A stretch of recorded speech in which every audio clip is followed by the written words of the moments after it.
আসসালামু আলাইকুম সুপ্রিয় শিক্ষার্থী বন্ধুরা, আমরা বায়ু দূষণের 12তম সেশন শেষ করছিলাম। আজকে আমরা 13তম সেশনে আছি। তোমরা বায়ু দূষণকারী পদার্থ সম্পর্কে জেনেছো, মৌলগুলোর গঠন সম্পর্কে জেনেছো। এবার আমি যদি বলি যে মৌলগুলোর ধর্ম তুমি কিভাবে জানতে পারবে, তাহলে মৌলগুলোর ধর্ম জানার জন্য তোমাকে অবশ্যই একটা পরিকল্পনা নিতে হবে। চলো তাহলে বিজ্ঞানীরা আমাদের এই মৌলগুলোর ধর্ম জানার জন্য কিছু একটা সুশৃঙ্খলবদ্ধভাবে মৌলগুলোকে সাজিয়ে রেখেছেন। সেটাকে আমরা কি বলতে পারি? হ্যাঁ, তোমরা বলতে পেরেছ, এটাকে তোমরা বলেছ পর্যায় সারণী। তাহলে চলো তো পর্যায় সারণী কি আমরা একটু দেখি। বিভিন্ন মৌলের ভৌত রাসায়নিক ধর্মের মিল এবং এ সকল ধর্মের কর্ম পরিবর্তন দেখানোর জন্য মৌলসমূহকে কতগুলো আনুভূমিক সারি ও উলম্ব কলামে সাজিয়ে যে তালিকা প্রস্তুত করা হয়েছে সেটাকেই বলা হচ্ছে পর্যায় সারণী বা পিরিয়ডিক টেবিল। চলো পর্যায় সারণী আসলে কেমন আমরা একটু দেখি। এই পর্যায় সারণী সম্পর্কে ধারণা রাখো, খুব অল্প পরিশ্রমী মৌলগুলোর ভৌত রাসায়নিক ধর্ম সহজে তুমি জানতে পারবে। দেখো, আধুনিক পর্যায় সারণীতে 18টি গ্রুপ আছে, 60টি পর্যায় আছে এবং এখানে মোট মৌল আছে 118টি। তাহলে চলো তো আমরা দেখি এই মৌলগুলো অবস্থায় আছে, কিভাবে আছে, কোন জায়গায় সে অবস্থান করছে, এটা আমরা সহজে কিভাবে নির্ণয় করতে পারি। আমরা নিয়ম জানার থেকেও আমরা বাস্তব উদাহরণের মাধ্যমে আমরা দেখতে চাই। তোমরা গ্রুপে গ্রুপে করবে এবং সাথে সাথে আমাদের নিয়ম হয়ে যাবে। আমরা দেখতে পাচ্ছি পটাশিয়ামের পারমাণবিক সংখ্যা 19 ইলেকট্রন বিন্যাস আমরা করলে দেখা যায় সর্বোচ্চ প্রধান শক্তি স্তরের সংখ্যা কত? 4। তাহলে যেটি সর্বোচ্চ প্রধান শক্তি স্তর থাকবে সেটি হবে তার পর্যায় হচ্ছে তাহলে কত? 4। এবার আমরা গ্রুপ দেখব। এবার গ্রুপে দেখো এস অরবিটালে কয়টি ইলেকট্রন আছে? একটি। তাহলে এস অরবিটালে যে কয়টি ইলেকট্রন থাকবে সেটি হচ্ছে তার গ্রুপ। তাহলে গ্রুপ কত? 1। তাহলে এটি হচ্ছে প্রথম নিয়ম, তোমরা বুঝতে পারলে।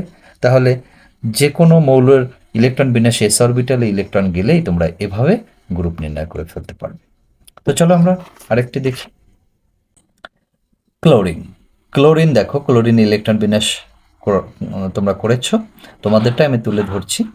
এখানে সর্বশেষ শক্তি স্তরে দেখো, সর্বশেষ প্রধান শক্তি স্তর কত? 3।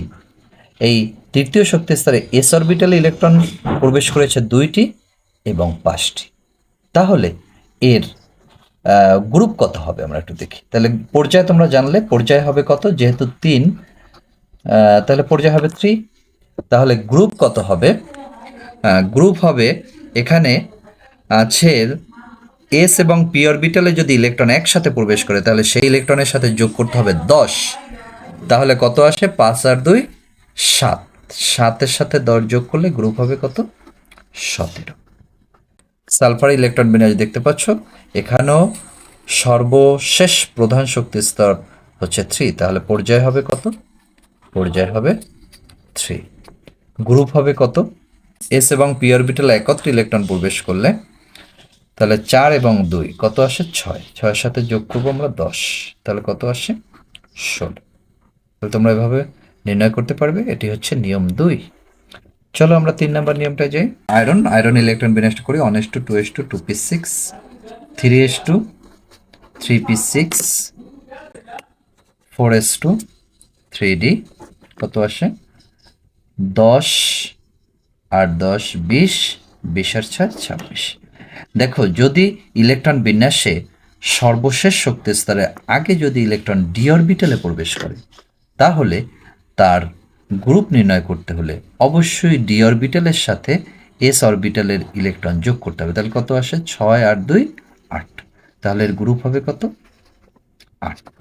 তাহলে এর পর্যায় কত হবে? যেহেতু সর্বশেষ প্রধান শক্তি স্তর হচ্ছে 4, তাহলে পর্যায় হবে 4। পর্যায় 4, গ্রুপ হবে 8। আর একটা মৌল তোমরা নিজেরা করবে, এটা আমি আর দেখাচ্ছি না, জিঙ্ক 30। এটা তোমরা নিজেরা করে বের করবে। তাহলে তোমরা যে কোনো মৌলের অবস্থান পর্যায় সারণী নির্ণয় করতে পারবে। ধন্যবাদ সবাইকে।